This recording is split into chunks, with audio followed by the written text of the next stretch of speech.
श्रीहरिं परमानन्दम् उपदेष्टारमेश्वरं व्यापकं सर्वलोकानां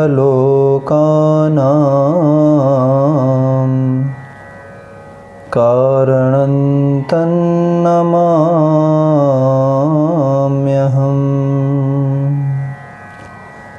सर्वमङ्गलमाङ्गल्ये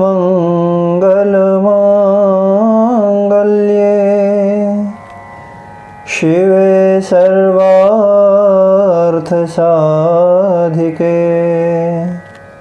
शरण्ये त्र्यम्बके गौरी नारायणी नमोस्तुते। श्री हरि भगवान की जय, करुणामयी मात की जय, सद्गुरु भगवान की जय। सभी को सादर जय श्री कृष्ण, हरिओम। करुणामयी माँ की कृपा से और श्री हरि गुरु की कृपा से ये 9 दिन जो माँ के आराधना के दिन हैं, इन दिनों में हमने उन कृपा से ये सत्संग का या दुर्गा माँ के, करुणामयी माँ के इन चरित्रों को समझने का अवसर प्राप्त किया। आइए 9 अध्याय तक का हम ध्यान और चरित्र देख चुके हैं, अब 10वें अध्याय के ध्यान का हम दर्शन करें। आइए श्लोक का गान करें। ओम उत्तप्त हेमरुचिरां रविचन्द्रवहने नेत्रां धनुषरयुताङ्कुशपाशशूलम् रम्यैर्भुजैश्च दधतीं शिवशक्तिरूपां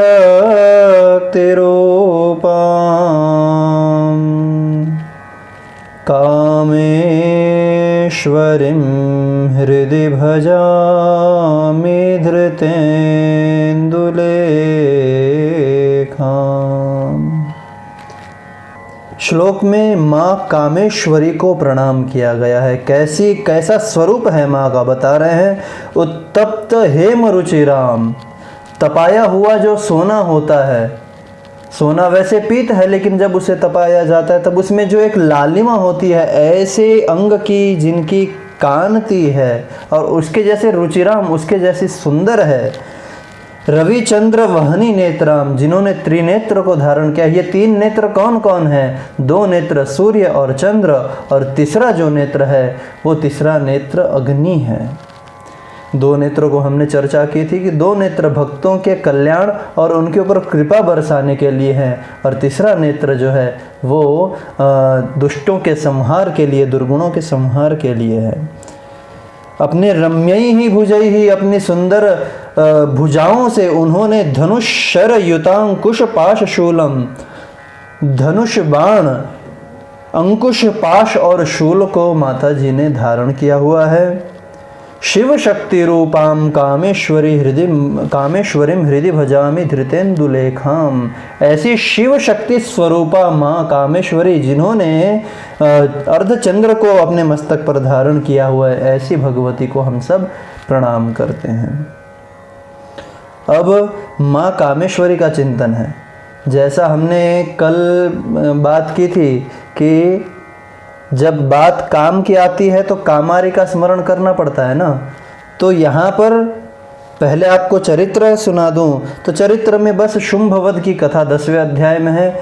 निशुंभ का वध हुआ और ये जान करके शुंभ अतीव क्रोधित होकर के और देवी के पास आकर के और कहने लगता है कि तुम इन सभी देवियों की शक्तियों के साथ हमारे साथ युद्ध कर रही हो। तब अम्बा ने कहा कि देखो ये सब देवियाँ पुनः मेरे अंदर प्रविष्ट हो जाएंगी। जो भी ऐन्द्री, कौमारी, वाराही, ब्राह्मी वैष्णवी, माहेश्वरी जितनी भी शक्तियाँ थी वे सभी शक्तियाँ देवी के अंदर, माता जी के अंदर पुनः समाविष्ट हो गई।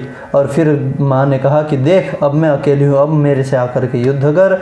दोनों के बीच में घोर संग्राम हुआ है और अंत में माता जी ने शुंभ का वध किया है।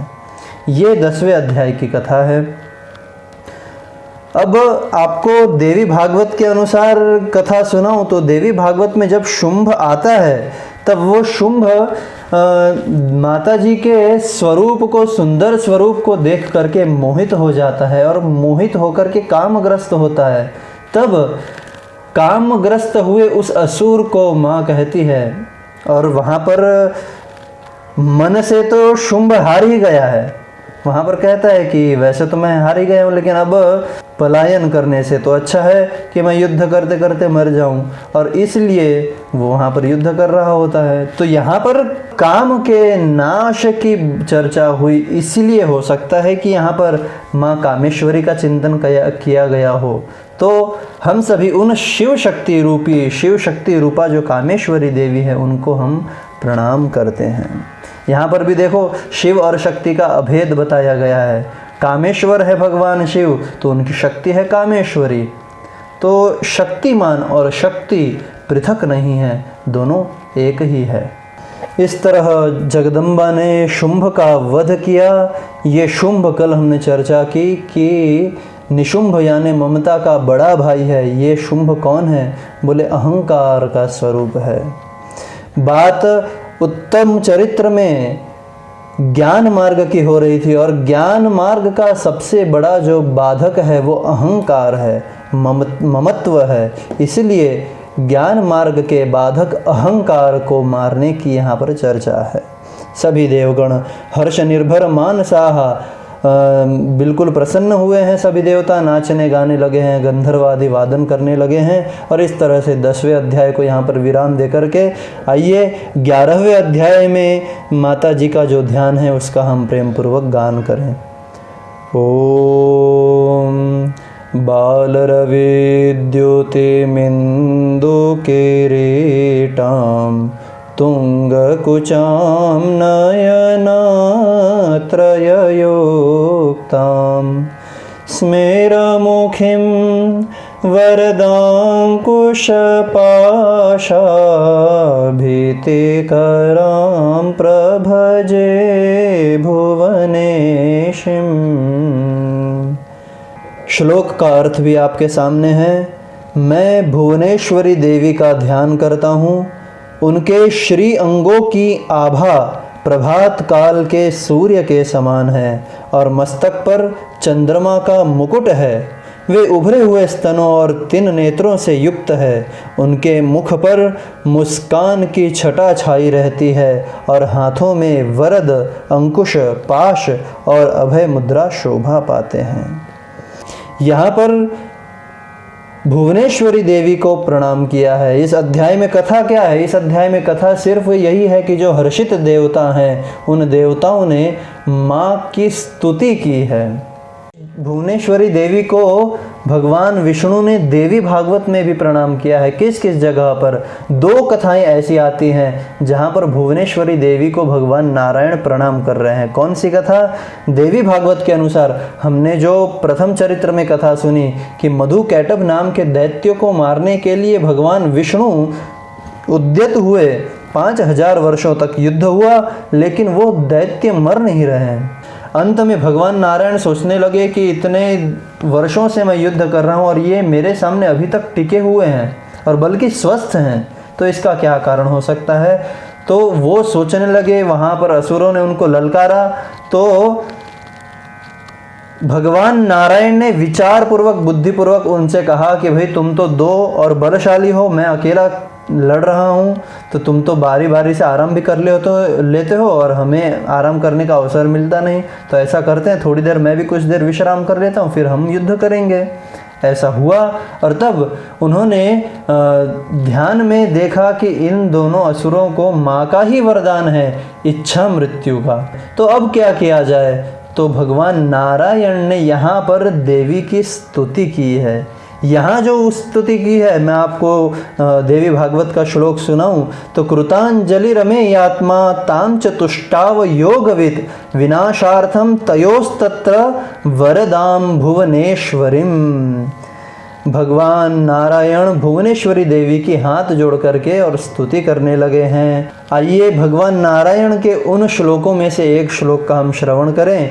विष्णुर्वाच नमो देवी महामाये सृष्टि संहार कारिणी अनादि निधने चंडे भुक्ति मुक्ति प्रदे शिवे।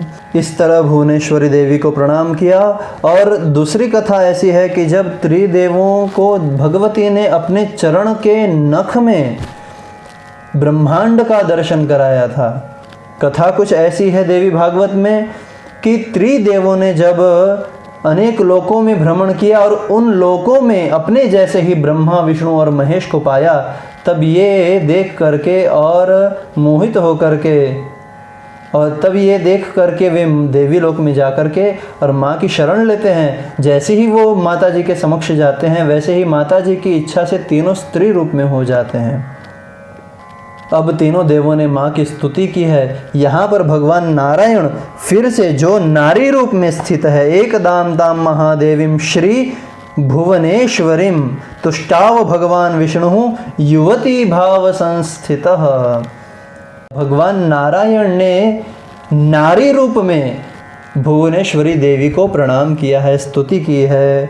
श्री भगवान उवाच नमो देव्यै प्रकृत्यै च विधात्र्यै सततं नमः कल्याण्यै कामदायै च वृद्ध्यै सिद्ध्यै नमो नमः सच्चिदानन्दरूपिण्यै संसारारणये नमः पंचकृत्य विधात्र्यै ते भुवनेश्यै नमो नमः। सच्चिदानंद रूपिणी और पंचकृत्य विधात्री जो हैं, यानी सृष्टि स्थिति संहार निग्रह अनुग्रह, ये पंच स्थिति पंचकृत्य जो करने वाली है, ऐसी भुवनेश्वरी देवी को प्रणाम है। ऐसा कह करके नारी रूप में नारायण ने देवी की स्तुति की है। यहाँ पर भी 11वें अध्याय में सभी देवता माँ की स्तुति करने लगे हैं। और ये 11वें अध्याय में बहुत प्रसिद्ध श्लोक जो हैं, सर्वमंगल मांगल्ये शिवे सर्वार्थ साधिके शरण्ये त्र्यंबके गौरी नारायणी नमोस्तुते। ऐसे नारायणी नमोस्तुते, नारायणी नमोस्तुते, इस तरह के लगभग 16 श्लोक इस अध्याय में हैं।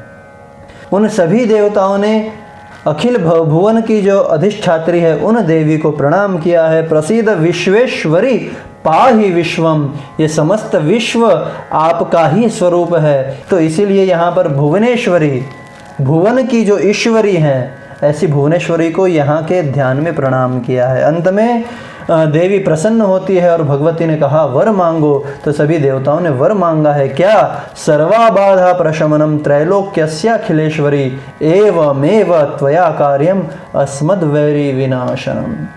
तो हे जगदम्बा, आप हमें ऐसा वर दो कि तीनों लोकों की आप देवी हो, तो तीनों लोकों की समस्त बाधाओं को हमेशा इसी तरह शांत करती रहना और हमारे यानी देवताओं के जो शत्रु है उनका विनाश करती रहना। एक तात्पर्य कि हमारे अंदर की जो देव वृत्ति है वो हमेशा बनी रहे और हमारे अंदर की जो आसुरी वृत्ति है उसका नाश भगवती करे। ऐसी माँ भगवती के चरणों में प्रार्थना। आप सभी को जय श्री कृष्ण, हरि ओम।